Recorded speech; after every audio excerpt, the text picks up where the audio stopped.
সম্মানিত প্রধান অতিথি, বিশেষ অতিথিদেরকে সকলকে সম্ভাষণ জানিয়ে মোবারকবাদ জানিয়ে আমি আমার সংক্ষিপ্ত দু একটি কথা বলতে চাই।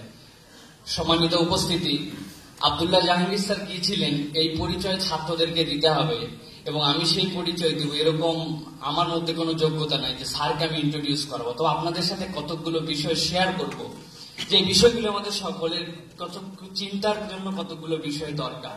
আমি আমার নিজের জীবন থেকে বলি। এই বিশ্ববিদ্যালয় 2004-05 সেশনে যখন আমি ভর্তি পরীক্ষা দেই, এই বিশ্ববিদ্যালয় প্রতিষ্ঠিত হওয়ার পর থেকে আজ অবধি বিশ্ববিদ্যালয়ের ভর্তি পরীক্ষায় এত নাম্বার পেয়ে কোনো ছাত্র ভর্তি হয় নাই যেটা আমি ওই সময় চান্স পেয়েছিলাম, যে নাম্বার পেয়ে। যে কারণে অন্যান্য অনেক বিশ্ববিদ্যালয়ে চান্স পাওয়ার পরেও যখন স্যারের সাথে যেহেতু আগের থেকে পরিচয় ছিল, স্যারের কাছে এসেছি, বারবার বলেছি স্যার ঢাবির এই সাবজেক্টে পড়লে কেমন হয়, ইবির এই সাবজেক্ট নতুন সাবজেক্ট, আমাদের জন্য ভবিষ্যতে সম্ভাবনা থাকবে, বিভিন্ন কথা বলতাম। কিন্তু স্যার একটা কথাই বলতেন যে সাইফুল্লাহ শোনো, দেশে অনেক ধরনের লোক অনেক ধরনের কাজ করবে, কিন্তু আমি চাই তোমরা হাদিসে পড়ো, তোমরা হাদিসে পড়ে দেশের মানুষকে হাদিস বুঝাও। বারবার স্যার বলেছেন ইস্তেখারা করো, এ করো সে করো, কিন্তু হাদিসে পড়ো এবং এই বিভাগে পড়ো। এটার একটা ফলাফল এরকম ছিল। আমি জানি না এই বিশ্ববিদ্যালয়ে অন্য কোনো ডিপার্টমেন্টে পরিচয় দেওয়া হয় কিনা, যে তুমি কোন সাবজেক্টে পড়ো বা কোন বিষয়ে পড়ো।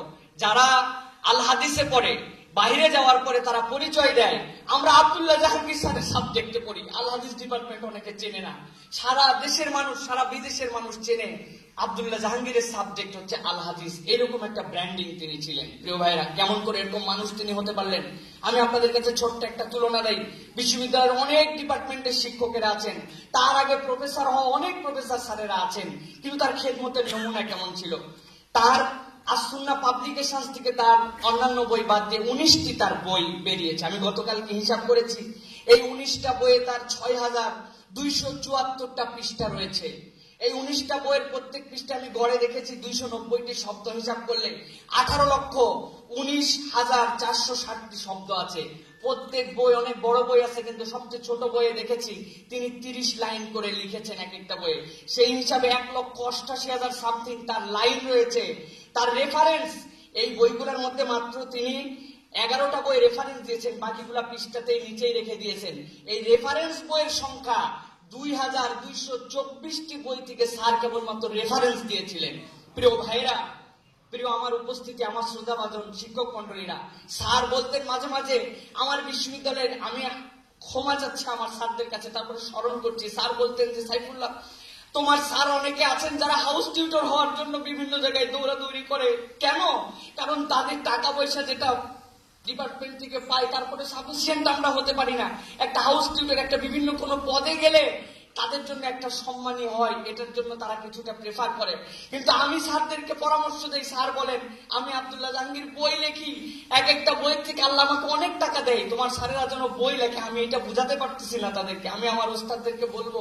তা আমরা মহব্বত করছি স্যারকে, আপনারা আশা করি স্যারের এই পরামর্শ গ্রহণ করবেন। ছাত্রদের জন্য তিনি যে কথাগুলি বলতেন আমি হিসাব করেছি। প্রিয় ভাইয়েরা, লাস্ট 8 বছর তিনি লেখাতে সবচেয়ে বেশি পাওয়ার দিয়েছেন। আগে অনেক লিখেছেন, 51টার মতো দেশে বিদেশে জার্নালে তার পেপার আছে। এই হিসাবে 8 বছরে 2,880 দিন হয়। 2,880 দিনকে দিয়ে তার কিতাব যেগুলো তিনি লিখেছেন, এই লিখা যোগ দিলে প্রত্যেকটা দিন এমন কোন দিন নাই যেই দিন স্যার 3টা করে পৃষ্ঠা লিখেন নাই। কল্পনা করেন, একটা মানুষ প্রতিদিন লিখতে পারে না।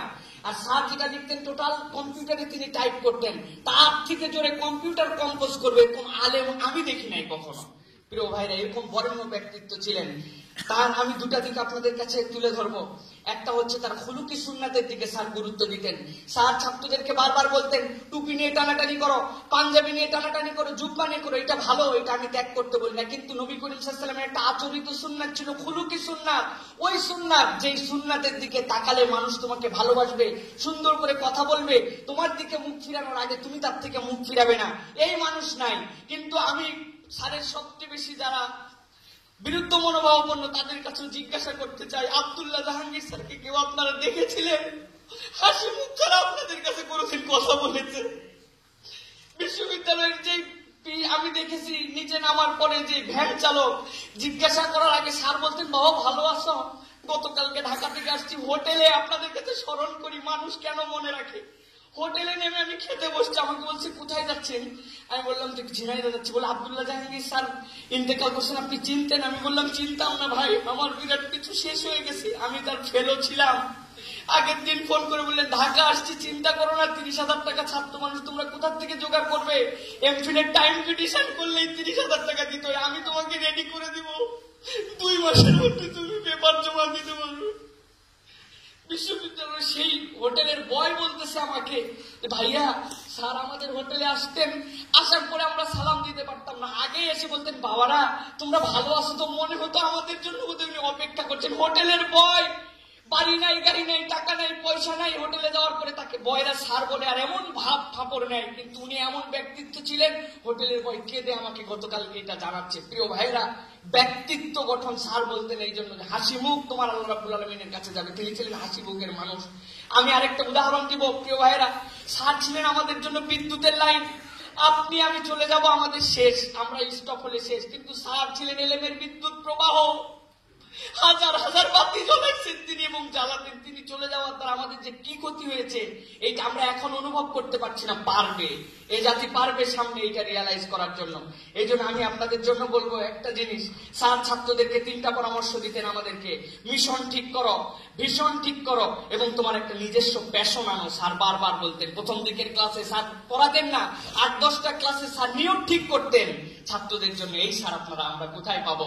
এই জন্য অনুরোধ করবো আমাদের এই দর্শন দানকারী, উৎসাহদাতা, নিয়তকারী এই স্যারের আমি 2টা স্বপ্ন আপনাদের কাছে তুলে ধরে শেষ করে দিব। স্যারের একটা লাস্ট স্বপ্ন ছিল তুরস্কের ঐতিহাসিক দায়ী ডক্টর সাইদ নুরসি, উনার বিষয়ে একটা ইসলামী বিশ্ববিদ্যালয়ের চেয়ার প্রতিষ্ঠা করা। এই ব্যক্তিত্বের প্রতি স্যার প্রভাবিত ছিলেন। আমি যারা দায়িত্বশীল আছেন ডক্টর সাইদ নুরসির নামে কিছু করা যায় কিনা এই বিষয়ে আমি সকলের কাছে অনুরোধ জানাবো ডিপার্টমেন্টের মাধ্যমে।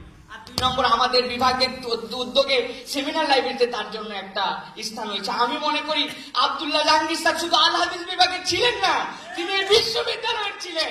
তার নামে ইসলামী বিশ্ববিদ্যালয়ের কেন্দ্রীয় লাইব্রেরিতে স্যারের নামে একটা কর্নার হওয়া দরকার এবং স্যারের যে বইগুলো আছে এই বইগুলোর উপরে বিশ্ববিদ্যালয়কে প্রণোদনা দিয়ে, স্টাইপেন্ড দিয়ে এই বিশ্ববিদ্যালয়ের দ্বারা সেইগুলা পিএইচডি সাবজেক্ট নির্ধারণ করে গবেষণা হওয়া দরকার আমি মনে করি। প্রিয় ভাইয়েরা, এই বিষয়গুলো আমি সকলের কাছে অনুরোধ জানিয়ে, আমি অনেক কথা ছিল যেহেতু আর অনেকে রয়েছেন এই জন্য আমি আর কথা বলবো না। সর্বশেষ একটা কথা বলতে চাই যে আল্লাহ রাব্বুল আলামিন তার যে এই খেদমত আমাদের মাঝে দিয়েছিলেন, এই খেদমতের সাথী তারা একটা কথা স্যার বলেছিলেন, 2050 সালের মধ্যে ইউরোপের টার্গেট সবচেয়ে বেশি মুসলিম যেগুলা দেশে, সেই দেশগুলাতে খ্রিস্টান মিশনারির দ্বারা তারা মুসলমানদের তাহজিব তামাদ্দুন নষ্ট করতে চায়। আর আমি আব্দুল্লাহ জাহাঙ্গীর সহ তোমাদের মিশন হওয়া উচিত 2035 সালের মধ্যে সহিহ সুন্নাতের দাওয়াত যেন দেশের প্রত্যেকটা গ্রামে গ্রামে পৌঁছায় যায়। ইনশাআল্লাহ আমি আশা করব স্যারকে যারা মহব্বত করি, ভালোবাসি, আমরা যেন এই প্রেরণা নিয়ে চলতে পারি। আল্লাহ রাব্বুল আলামিন আমাদের সকলকে তৌফিক দান করুন। ওয়া মা তৌফিকি ইল্লা বিল্লাহ। আসসালামু আলাইকুম ওয়া রাহমাতুল্লাহি ওয়া বারাকাতুহু।